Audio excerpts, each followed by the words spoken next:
Be strong or be nothing, the brutal philosophy of Nietzsche, how pain becomes power.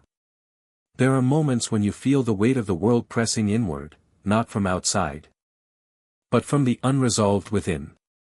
In this episode of Awake Within, we explore how Nietzsche's brutal clarity invites not despair, but transformation. This is not a video about strength as domination, but about the inner journey towards self-mastery, meaning, and emotional awakening. If you've ever felt like you were living a script written by others, it's time to pause, to breathe, to listen inward. Through philosophy and psychology, this video will challenge your illusions and reconnect you to your truth. This isn't for everyone, it's for those ready to rise. Not louder, but deeper. Stay with us. Weakness is not harmless, it's a sweet trap. Have you ever stopped to consider what it really means to be weak? Not in the sense of lacking physical strength, but in something deeper, more subtle. A form of weakness that hides in silence, in kindness that asks for nothing, in humility that refuses to stand tall. At first glance, it seems gentle, even noble. But Nietzsche saw it differently. He believed that weakness, when left unexamined, becomes a quiet prison. One we build ourselves, brick by brick, with every excuse we make, every truth we ignore. This weakness is not always loud. It rarely screams. Instead, it disguises itself. It puts on a face of virtue. It smiles, lowers its gaze, and plays the victim. But beneath that surface, there is fear. Fear of life. Fear of struggle. Fear of being fully responsible for our own becoming. And so we avoid. We point fingers. We wait for someone else to lift us. But nothing changes. Nietzsche believed that this weakness was not just a limitation, but a choice. A way of surrendering to comfort rather than truth. A habit of turning away whenever life demands courage. And the danger lies in how easily it seduces us. It whispers that we are fine, yes we are. That the world is unfair, and we are innocent. It offers us the relief of blame instead of the burden of growth. But every time we avoid the hard path, we lose a part of ourselves. Every time we pretend we are powerless, we forget the strength we once had. This is not a message of condemnation. It is a mirror. A mirror Nietzsche held up to those willing to see. Not to shame them, but to awaken them. Because buried underneath all weakness is a simple truth. We are more capable than we allow ourselves to be. The question is not whether we are weak. The question is how long we will let that weakness define us. Those who pretend to be kind, when morality becomes a mask. Not all kindness comes from compassion. Sometimes it comes from fear. From a deep, unconscious desire to avoid conflict, responsibility, or the discomfort of speaking the truth. Nietzsche warned us of a subtle but dangerous form of morality, one that disguises weakness as virtue. It looks like humility, patience, or empathy. But beneath it lies an unwillingness to confront reality. The person who always agrees, who never says no, who sacrifices too easily, might not be strong but scared. This is the morality of appearance. It wins social approval but loses inner clarity. It avoids confrontation but creates inner conflict. It feels good but leaves us hollow. Nietzsche believed that when weakness hides behind moral masks, it becomes more destructive than honest imperfection. Because it pretends to be noble, we trust it. We admire it. And slowly, it shapes our standards. We begin to believe that being good means being quiet, obedient, and harmless. But this kind of goodness is passive. It does not build courage. It does not face injustice. It does not protect what matters. It only protects us from feeling uncomfortable. And over time, we forget the difference between real virtue and emotional avoidance. Nietzsche saw in this a spiritual illness. One that spreads through families, schools, workplaces. We start rewarding those who conform and silencing those who speak with strength. The mask of morality becomes a way to avoid growth. We praise weakness because it is safe. We shame strength because it is threatening. But true morality is not about hiding who we are. It is about aligning with what is real, even when it hurts. Kindness is not real if it comes from fear. Compassion is not deep if it is afraid of conflict. To heal, we must remove the mask. Only then can we choose values rooted not in fear, but in truth. When the weak rise to power, the collapse of true values. What happens when weakness is no longer seen as a flaw, but as a virtue? When those who avoid responsibility are praised for being humble, and those who speak the truth are shamed for being arrogant.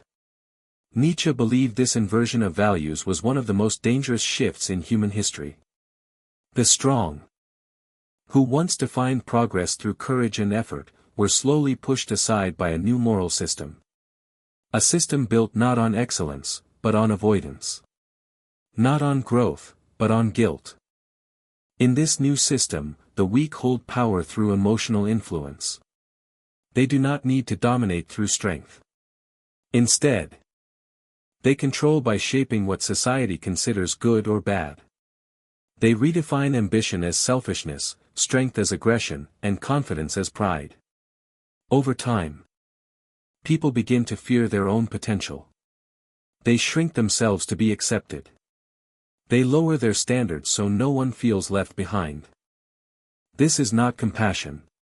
This is conformity. Nietzsche warned that when a culture starts protecting feelings more than encouraging greatness, it begins to decay. Excellence becomes suspect. Talent is seen as threat. Mediocrity is rewarded, and the fear of being different becomes stronger than the desire to be true. The result is a quiet collapse. Not one of buildings or laws, but of meaning. Of spirit. Of the human will to rise above. The tragedy is not that people are weak, but that they are taught to stay weak. They are told that striving is selfish, that being exceptional is unfair. And so they stop trying. Nietzsche believed this moral inversion was not an accident. It was a strategy. When people cannot rise to strength, they bring strength down to their level. But what is lost in the process is greater than power. It is dignity. It is purpose. A society that punishes greatness is a society that forgets how to live.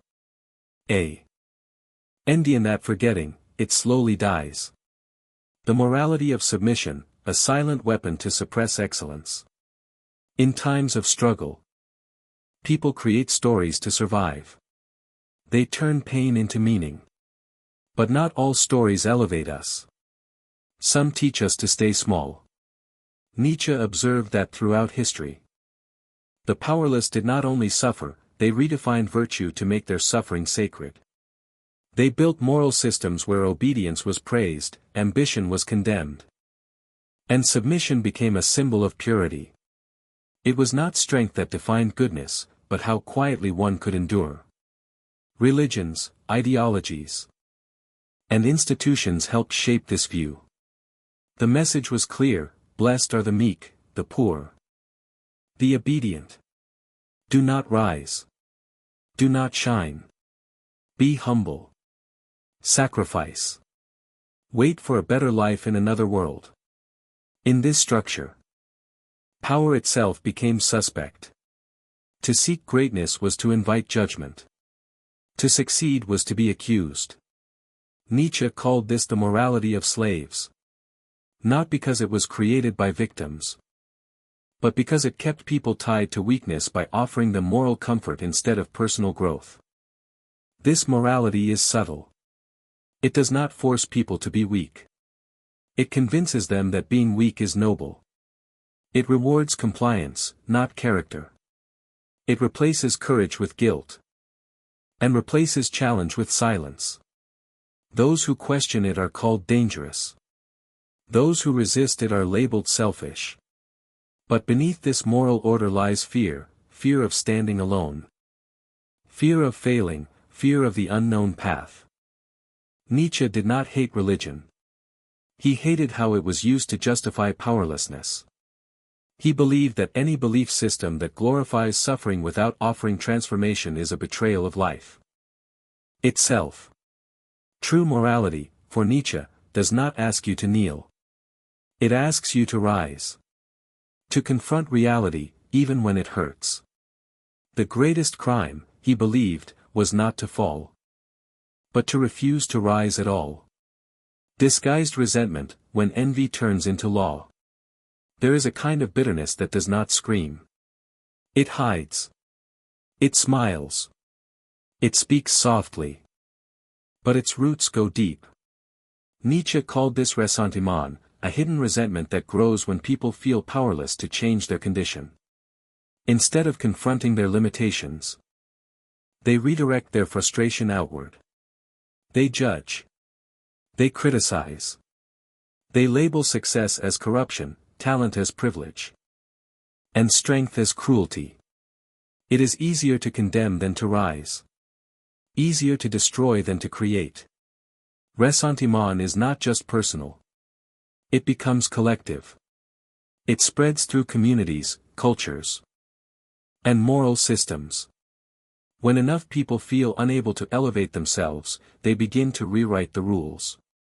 They turn their resentment into a kind of virtue. They say it is wrong to stand out. Selfish to want more, arrogant to pursue greatness. And slowly, these ideas become the standard. The weak are praised. The strong are shamed. Mediocrity becomes the moral ideal. Nietzsche saw this as one of the most dangerous spiritual diseases of society. Not because people feel pain, but because they refuse to transform it. Ressentiment does not seek healing. It seeks revenge. It cannot celebrate success, so it tries to poison it. It cannot become stronger, so it calls strength evil. And in doing so, it robs life of its vitality. True healing does not come from denying greatness. It comes from facing our envy and turning it into inspiration. From admitting our wounds without glorifying them. From striving, not blaming. But ressentiment tells us the opposite. It whispers that life is unfair, and others must be pulled down. This is not justice. It is fear. It is paralysis disguised as principle. Nietzsche did not despise the weak. He despised the lies they told themselves to feel righteous. The first step to power, he believed, is not dominance. It is honesty. Without it, envy will not leave us. It will only change its shape and become law. Breaking illusions, the journey back to your true self. To live without illusion is not easy. Most people do not see the world as it is. They see it as they need it to be. Nietzsche believed that any of our beliefs are not truths but protections. We believe what comforts us, not what challenges us. We create stories to explain our failures, to justify our choices. To avoid the painful responsibility of self-awareness. But growth begins where illusion ends.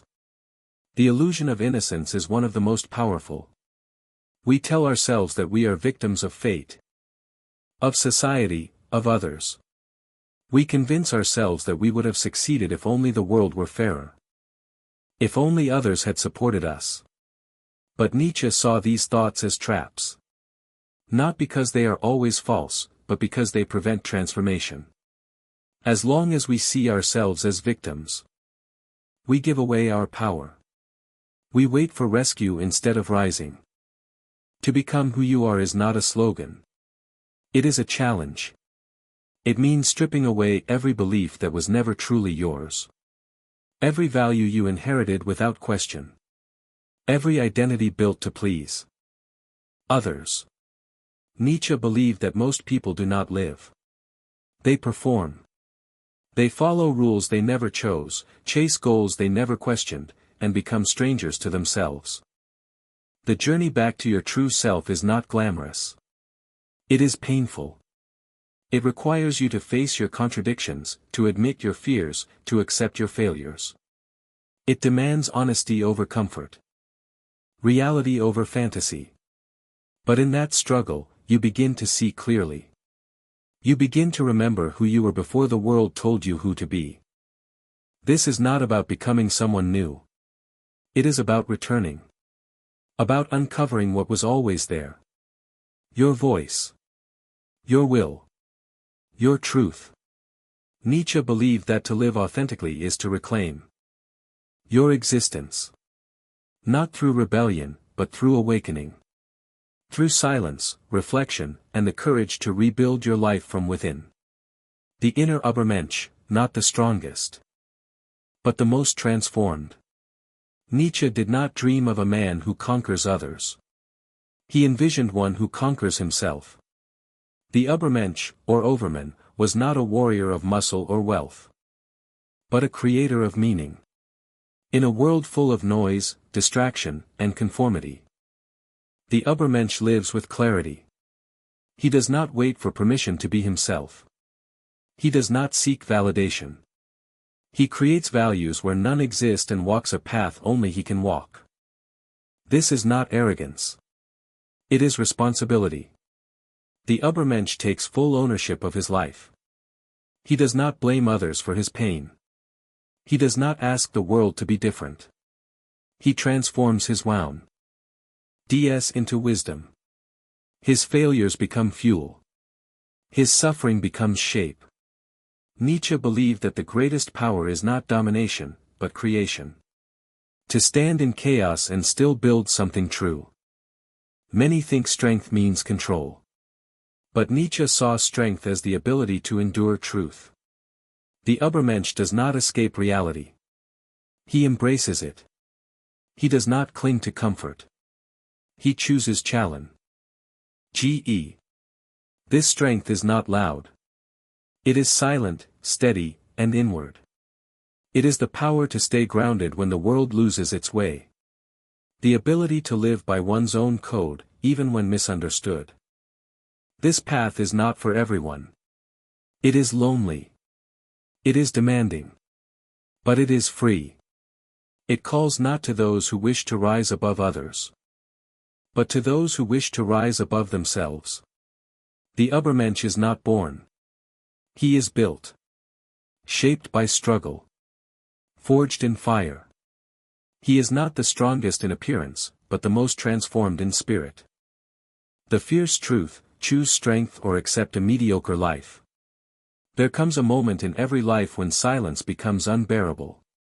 When the excuses we tell ourselves start to sound hollow. Nietzsche believed that this moment was sacred. It is the beginning of real transformation. Not when we feel confident, but when we finally admit that we have been hiding. Hiding behind fear. Behind comfort. Behind the lie that life should be easy. This moment is not pleasant. It hurts. But it is honest. And honesty is the first step to strength. To choose strength is not to deny pain. It is to refuse to let pain define you. It is to look at your disappointments and still rise. To see your weakness and not use it as an identity. Strength, as Nietzsche saw it, is not brute force. It is integrity. The decision to live without illusions. To stop pretending. To face the truth even when it breaks you. Many avoid this choice. They prefer the safety of conformity. They choose a quiet life where nothing is questioned. They trade greatness for peace. Authenticity for approval. But this kind of peace is shallow. It requires you to shrink. To silence your voice. To give up your will. Nietzsche warned that the cost of avoiding strength is not just confort. It is the loss of meaning.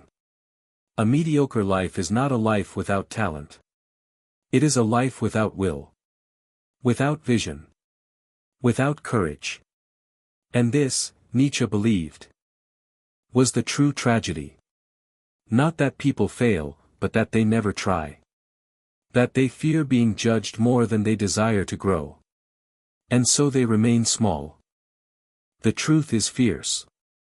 It does not flatter. But it frees. When you stop running, when you stop hiding, something opens. The question is not whether you are strong. The question is whether you are willing to stop living a life that hides from who you could become. A pause to breathe, returning inward to heal invisible wounds. In the noise of the world, we forget how to listen. Not just to others, but to ourselves. We rush from one task to the next, carrying burdens we never question. We carry expectations, regrets, fears, not realizing that some of them are not even ours. Nietzsche spoke of the danger of living unconsciously. Of becoming lost in roles, routines, and identities that do not reflect who we truly are. In that forgetfulness, wounds form. Wounds that do not bleed but still hurt.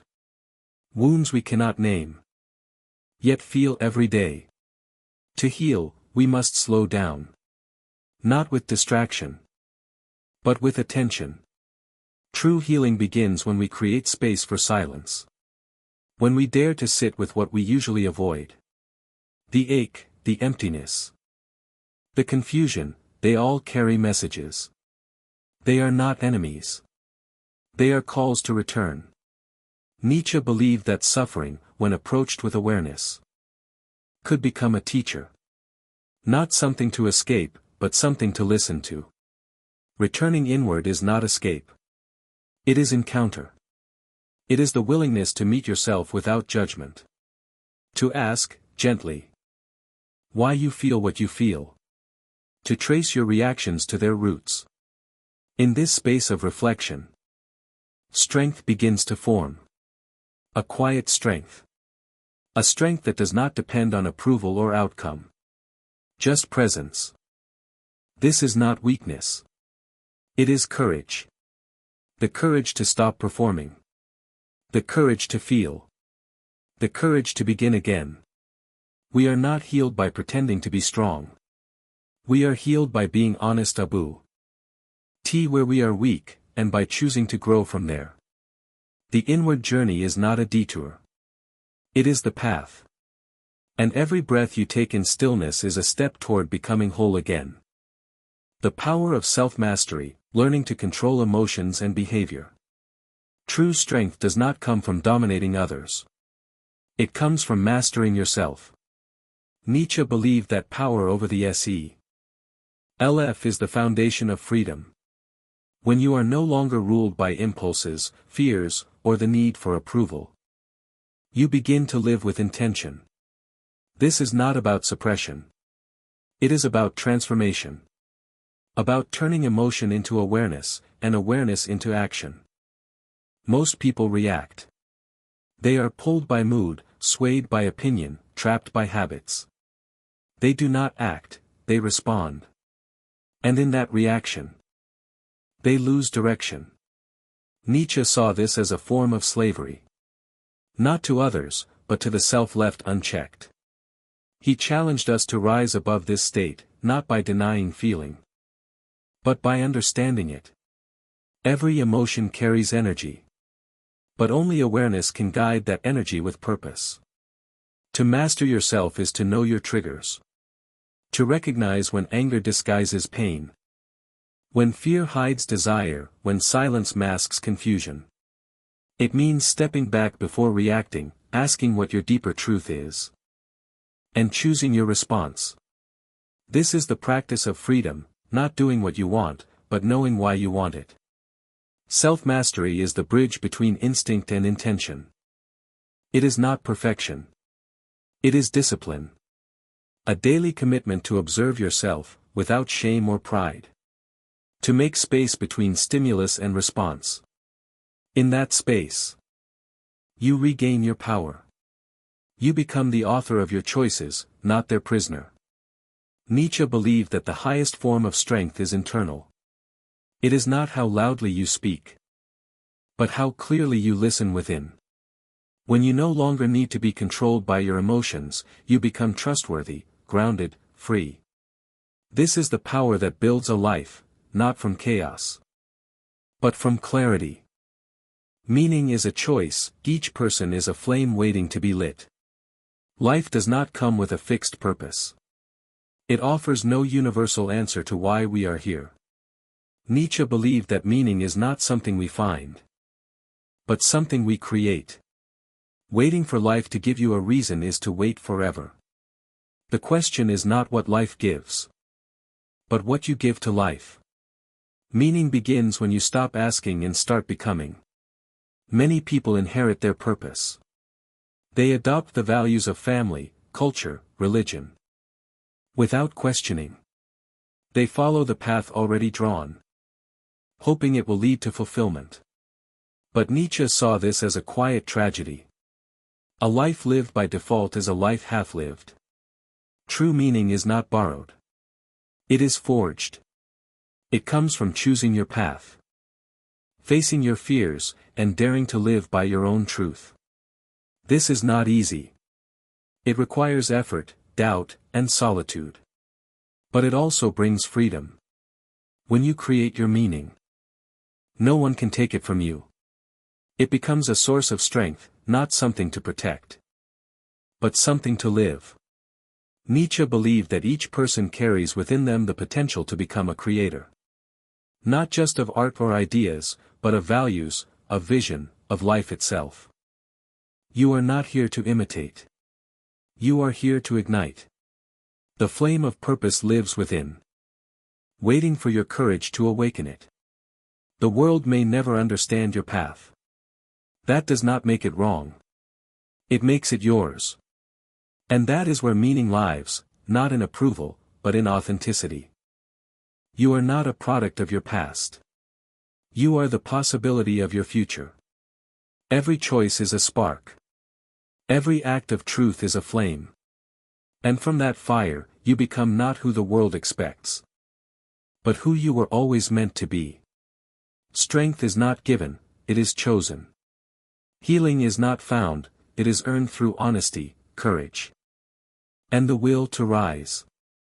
Nietzsche did not offer comfort. He offered clarity. Not escape, but awakening. And in that awakening, we are invited to stop waiting, stop blaming, and begin creating. The path is not easy, but it is yours. Walk it with your eyes open. Walk it with fire.